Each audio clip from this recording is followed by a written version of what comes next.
Dalawang araw bago magpasko, dagsa pa rin ang mga pasahero sa PITX. Ang iba, naghihintay na lamang bilang chance passenger. Sa kabila niyan, wala pa rin naitatalang delayed trips, partikular sa Bicol Region. Si Vel Custodio ng PTV sa Balitang Pambansa, live!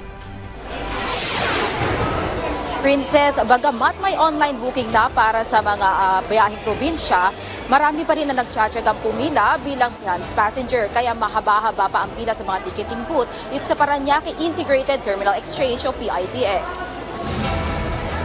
Wala raw kasiguraduhan kung kailan makakauwi ng probinsya si Aling Rosa, kaya hindi muna siya nag-book online. Ang biyahe namin alas 11:30 mamaya. Chance passenger kami. Hindi pa siguradong makakaalis. Tiyaga na lang. Kesa naman di makauwi, di makasama yung mga pamilya. Wala pa po, di pa po kami nakakuha ng ticket. Baka mamaya mag-overnight. Marami pang pila. Patuloy na lumulobo ang bilang ng mga pasahero dito sa PITX.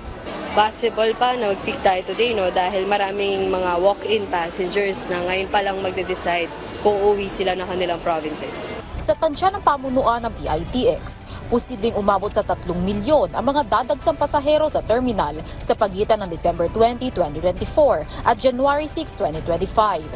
Sinisiguro naman ng pamunuan ng PITX na lahat ay makakabiyahe. Katunayan, wala pang naitalang delayed trips maging sa Bicol Region na nakararanas sa matinding traffic noong mga nakaraang araw. Daily na tayo nagdagdag simula no Friday pa lang. Nagdagdag tayo ng mga 20 trips per day para going to Bicol pa lang yun.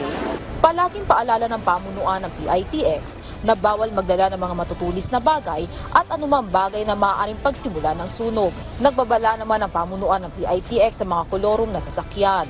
May mga kolo-kolorum no, sa labas ng terminal. However, ina-encourage natin yung mga pasahero na wag po nilang subukan sumakay dun sa mga kolorum. Dahil syempre, unang-una, safety nila.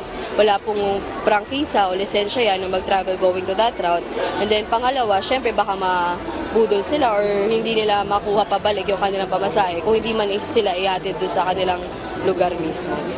Nakakalat ang mga pulis para sa karagdagang seguridad. Princess, noong nakaraang taon, December 23 ang nakapagtala ng pinakamataas na foot traffic dito sa PITX kung saan lumobo ng mahigit 204,000 ang foot traffic dito. Pero kahapon pa lang, halos 230,000 na ang naitalang foot traffic. As of 11 a.m. ngayon, mahigit 79,000 na ang foot traffic at inaasahang bibilis pa ang pagdami nito sa mga susunod na oras. Mula sa People's Television Network, Vel Custodio, Balitang Pambansa. Maraming salamat, Vel Custodio.